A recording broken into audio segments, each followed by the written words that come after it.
fighting and I get it out, I get my leg free. Yeah. And instead of like getting it, I just end up going back here. That's a counter I use all the time. Okay. Yeah, let's look at that counter. So what? Put me in Cross Ashi. So let's understand something first and foremost about leg locks, period. Okay, if, what's your name? T. T? Okay, if T has me in a Cross Ashi situation, look at my chest. It's facing into T's chest, right?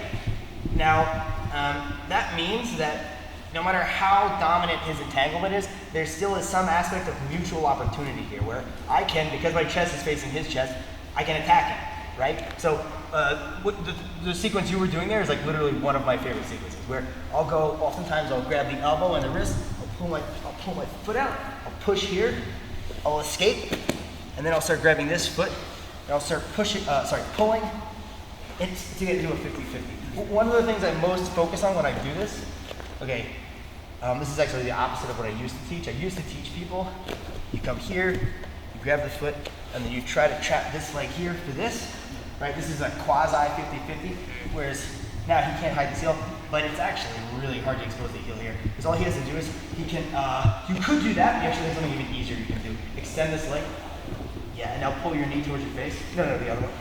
Oh, it's so hard to hold it, yeah. So what I tell people to do now is, you gotta hide your heel. You gotta be very confident in your heel hiding here. You come out. Okay, now you grip here. And as you grip, also grab like the other leg.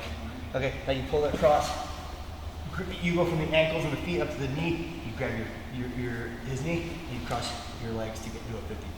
So yeah, I do that all the time. I like that a lot because again, okay, I feel very confident in my leg lock defense, right? So when people entangle me, in fact, I'll do this all the time in training. I'll let people entangle me. So now there's a situation where there's a mutual opportunity. Right now it's obviously geared towards your perspective, right? You've got me in an entanglement, but because our chests are facing each other, there's still some sense in which I'm not too far away from being able to attack him. I've got to do a few moves to get out, but I can, right? So you go here, I get out, and because we're still entangled, I can start pulling him, and as long as I'm doing a good job of hiding the entire time, yeah, staying defensively savvy, I can start putting him into a situation where now I can attack you. So yeah, I do that all the time, and that's like a really, really good move. Did you have any specific questions about it? Just like, I guess, besides the heel hook, him coming on top, am I just gonna give a bottom every time? Well, if you get your secondary leg free, it's now kind of hard for him to actually get on top. But that's supposed to get on top. Right, I can do that. Because basically, what you're doing there is I'm technically standing up. His ability to come on top rests on having both legs controlled. Here, yeah, exactly. I can't stop that, right? Because I can't, if my other leg is free, yeah, I can get up, right? Whereas now, I can't. What I can do is I can hide my heel, and I can push here, and I can free my knee. So I'm not getting heel hook, but he still is getting on top. Yeah, the first thing you should always try to do in a Cross Ashi, if you can, hide the heel and then start to work to free this leg. Yeah, gripping at the elbow, pulling at the elbow, pushing at the wrist, get your leg out. And now from here, there are a lot of different things you can do depending on what he does, but the one you just showed, where you go, stay down, where you go here, and you're reaching to grab his feet, pulling them across, and coming to the 50-50 is like, that's honestly the number one thing I do if I get put in a Cross Ashi. Because I see Cross Ashi, again, whenever we're in a leg entanglement, there's an opportunity. I see him putting me in Cross Ashi as an opportunity to start countering him. If I'm confident in my defense, I can turn that into something good for me. So yeah, once I see an opportunity, I don't want to waste it. But that requires you gotta have extreme confidence in your defense. If you feel not confident here, get out. I'd recommend that instead. But work on the defense and in time you will. And you do that counter a lot? Mm-hmm. Yeah, it's a really good one. Keep working on it. Okay, so what we're going to do now is go through a few rolls that I had in the black basement. Or rather, I should say clips of rolls, which display the sequence of techniques that the guy at the seminar asked me that question about, okay? So basically, this sequence of techniques is a really good illustration of the concept of mutual opportunity. Okay, so we always want to understand, for the most part, there are maybe a few exceptions to this, but for the most part, when we attack someone with leg locks, okay, there's almost always a degree of mutual opportunity between the two of us to attack. Okay, what does that mean? No matter how lopsided, no matter how asymmetrical the advantage you have over the other person, whenever you entangle someone's legs with your own, okay, there's still some degree of opportunity for them to attack you with their own form of leg lock. They may have to escape the specific position they're in. They may need to change the situation up, but they're always at least 1 or 2 steps away from beginning to attack with their own leg locks, okay? So why is that the case? Basically, think about it. If you're wrapping up someone's legs with your legs, for the most part, your chest is facing their chest. Okay, of course, the exception to this would be like a backside situation, so like a backside cross ashi or a backside 50-50. However, like, even if you're in those situations, all you got to do is like roll or backstep, and then once again, you're in a situation where your chests are facing one another, okay? So because of this, because you're in these situations where your chests are directly facing one another, you're always 1 or 2 steps away from beginning to initiate your own leg lock offense, okay? So what this means for us, if we're going to attack leg locks, okay, this is I would say, in a sense, it's a disadvantage, but also an advantage, okay? It's an advantage if we're good at leg lock defense. It's a disadvantage if we're not, right? If we have bad leg lock defense, that means anytime we attack someone with leg locks, we're going to be very tense, or we're going to be very tight, because we know they're not that far from getting their own offense off. And if they do, because in this case, we know that our leg lock defense is bad, we're going to be in a lot of trouble. So what that means for us is, if we're going to be good leg lockers, I would say the first thing you really want to spend time on is your defense. Because if you feel very confident in your defense, then you're going to have the confidence to be in there in the pocket with another leg locker having these exchanges, okay? Because like I've been talking about, you're never that far away from having someone attack you. So you got to know in the back of your mind your defense is solid. So let's look at this sequence. It's a sequence I run through all the time where my opponent puts me into a cross ashi, and with the use of good defense and a few movements to escape the position, I shift things, and now I can start attacking him. I raise the degree of mutual opportunity, okay, so I can get my own offense off. So we'll start off with a roll that I had with Brandon. He's a very good young leg locker we have down in the black basement. So he's got me now in an outside Senkaku. And the first thing you notice is that I'm actively hiding my heel. All right? This is very important. As soon as he puts me into the position, my heel is turning towards his ribs. So what he wants to do in this situation is he wants to climb on top so that his hips are facing into the front of my knee. That would put him in a situation where his heel, my heel was readily available for him to expose. Because I am turning my heel in the direction of his ribs, what that means is that my knee and his hips are pointing in the same direction. Remember, what he wants is he wants his hips facing into the front of my knee. His hips right now are facing into the back of my knee, so that my knee and his hips are facing in the same direction, okay? So as a result, he can't expose my heel, not as it is right now.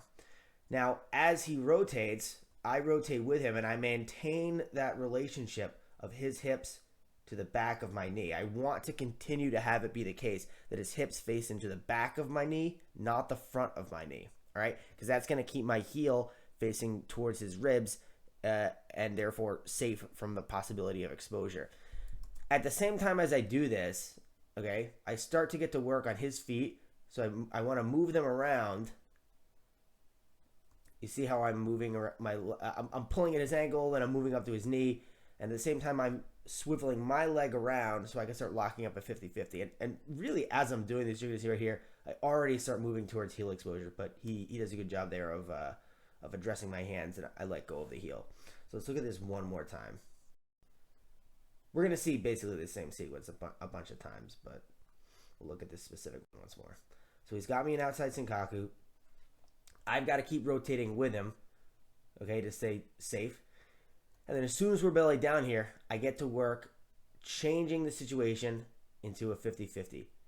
Because now, once I can get him into a 50-50, okay, the degree of mutual opportunity is going to raise. And I can get my own attacks off much more plausibly than I could have a moment before. Okay, that's not to say there's not leg locks I could have done a moment before, but they're not as high percentage. All right, I'm trying to get to this 50-50 so I can start looking for my own inside heel hook. All right, which is obviously what he was looking at a moment before, and which is the highest percentage leg lock. All right, now this is a roll that I had with Max Meenan. He's another good young leg locker we have in the basement. Okay, here he's got me in a diagonal ashi, which it's another variation of Ashi Garami that's very good for restraining. Basically, the variations of Ashi Garami, like Cross Ashi Garami and Diagonal Ashi Garami, that are best for restraining an opponent are those which use your legs to control his primary leg and your arms to control his secondary leg. So what that's usually going to mean is that your chest is facing his secondary leg. Whereas, like, so for instance, if Max's legs were on the outside here, he had an outside Ashi Garami, his chest would be facing away from my secondary leg. Okay, so therefore it wouldn't be great for restraining my movement. At the same time, if he had a 50-50, okay, that would also not be great for restraining my movement. I mean, to some degree it is, but not quite as good as the diagonal ashi, the cross ashi, because his legs would be on the outside. So as a general rule, the best restraining variations of Ashi Garami involve our legs being on the inside and our chest facing towards the secondary leg. Okay. Anyway, back to the main topic of the video. So he puts me into a cross ashi, and immediately you see what I'm doing is I'm hiding my heel in exactly the same way I was doing with Brandon. So that was an outside Senkaku. This is a cross ashi Garami. It's the same basic initial defense because the threat is the inside heel hook. So we deal with it in roughly the same way. All right. Now here, I also have to worry about secondary leg attacks. So he could go for an ankle lock here, Aoki lock. That's why I'm putting the boot on, as they call this. I'm extending my leg and I'm curling my toes in towards my knee. You'll notice that's the exact opposite of what this foot is doing. This foot, the toes are pointing. It's because here the greater leg lock threat is going to be the ankle lock, whereas here it's going to be the heel hook. Okay. I'm much more worried overall about the heel hook on the primary leg though. Now I get to work starting to hand fight because I really want to free that secondary leg, so I can start bringing that leg around and into a 50-50. So the whole time, you'll notice I'm actively hiding this leg, the heel. It's very, very key. If at any point I get lazy with that, Max can just heel hook me. There's no reason he can't. Okay? So, getting a little cut off here. But what so it got cut off, but basically what happened there was I was able, just like with Brandon, to take my left leg, punch underneath his leg, it would have been his right leg, shoot it through, and I lock up initially an outside Ashi Garami. The 10th planet guys call this a honey stick, is the sequence, the name for that sequence. And then I throw the leg to the inside, and I got a 50-50. All right. So again, I'm rolling with Max. This time there's a pretty good detail that I want to point out that I do with my left leg here. So it's basically the same thing initially. I'm hiding my heel, I'm booting, and I'm looking to hand fight, so now I can pull my secondary leg out of this grip here, controlling it. Once I pull it out, right away, you'll notice I put the sole of my foot on his bicep, and I push that, and then I pull it back, okay? So the reason that I'm doing this is because as I pull it back, there is an opportunity right about here for him to put my heel on his ribs, and he could go for what we call an Aoki lock, all right? That's a very dangerous leg lock that he can do on my secondary leg. So as I'm pulling it out, I like to push on the bicep so that he can't get my heel on his ribs. All right.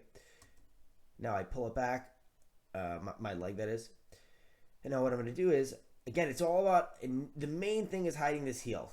Okay. You have to hide that heel. If you're not doing that, you're going to get heel hooked. And now you see what I do here is I turn the corner and I start to move towards this leg. I want this leg out of the way, and I want to move towards this leg so I can pull at the ankle, and then I'm going to climb up to the knee. And now here, this is we'll just watch this through. I'm not taking it super seriously, but like it's still a good example of an important defensive principle I wanted to show you guys. Whenever in 50-50, I call this riding the bicycle. What you can do is you can use your secondary leg to keep pushing and inhibiting his ability to gain heel exposure or any other form of leg lock too. In conjunction, of course, with hiding the heel and also controlling this knee. Okay, because if he can bring that knee down, he can pass off to an outside Senkaku. And then it's pretty bad. Okay, like right here, you'll see I bring my knee down, and I'm able to pass off to an outside Senkaku. That's why I'm grasping. So for instance, right here, see, I'm grasping the knee. I'm doing that so he can't do what I do right there. All right. So let's look at the riding the bicycle part once more. Not the main topic of this video, but it's a useful leglock defense concept nonetheless. All right, take a look at how as soon as we get in 50-50, I start using the action of my secondary leg pushing in conjunction with my primary leg hiding, the heel that is, to keep myself safe and eventually shift into my own offense. All right, so I keep pushing, push, hide the heel, right? And we can hide the heel in a number of ways. I can put it on top of his shoulder, like I do here. See how it's over his shoulder? He can't heel hook that. You can also hide the heel by simply turning the knee out, like right here, right? So these are two different examples of how we can hide the heel. So here, I'm turning my heel into his ribs. I'm keeping it so that his hips. So this is like what I talked about earlier in the roll with Brandon. Max's hips are facing into the back of my knee. In such a situation, as long as I'm diligent with my heel hiding, okay, as long as I'm diligent with my toes pointing and my heel going into his ribs, he's not going to expose my heel. He might be able to expose my heel if he can bring this knee down, pass off to an outside Senkaku, and turn his hips to face the front of my knee rather than the back of it. Okay, that would be a very different situation. I would be in a lot more trouble if he was capable of doing that, all right? That's ultimately, again, why I'm grabbing the knee here, so he can't start to do that, all right? So anyway, let's move on to the next one. So the next roll is with Zach. So he's got me in a cross ashi. And this is, so here, he's going to grab my secondary leg, and I'm preemptively doing what I did in the last roll with Max, where I'm using the sole of my foot to push on his bicep. Here, he never even got the initial ankle lock control. I'm preventing him from getting that by pushing on his bicep, so he's not able to get it. And then I use my hands to hand fight, and then immediately I start looking to get my leg around and get to that 50-50 or outside ashi. But he recognizes it's coming and he bails on the position, right? Intelligent choice on his part because, Zach and I roll all the time. He knows that I love 50-50 and that's where I was trying to get. Yeah, so that's why he did that. So regardless, you see here, it's a combination of my foot pushing on his bicep and my hands facilitating the hand fight. I'm hiding my heel here. And I'm looking to get, this leg can either go underneath the knee here to go around, or it can go around the foot. Okay, either is a totally valid course of actions. You really shouldn't just look for one. You should be looking for both depending on what he's doing with his leg, right? Obviously, you can't dictate what he does with his leg. You're going to have to react based on the given situation you're in. All right, and now here, he bails on the situation and we're essentially back to square one. Okay, yeah, one more with Zach. So here, same basic principle. Here, he never even really gets a full Ashi Garami, but it's the same thing. In this situation here, it's the inside heel hook that he would be looking for, okay? And as he's got this ankle lock and he's trying to climb my leg to get to that variation, any variation of Ashi Garami could get to a 50-50, cross Ashi, outside Senkaku, etc. I'm already using my secondary leg. See how I take, right now my left leg's here. I'm going to bring it on the inside. I'm already preparing myself as we roll towards the camera to shoot this left leg through and underneath Zach's right thigh so I can start looking for the 50-50 that I want. And I get it right there. Okay. Super important. I can't emphasize this enough. At every stage of all of this, I'm hiding my heel.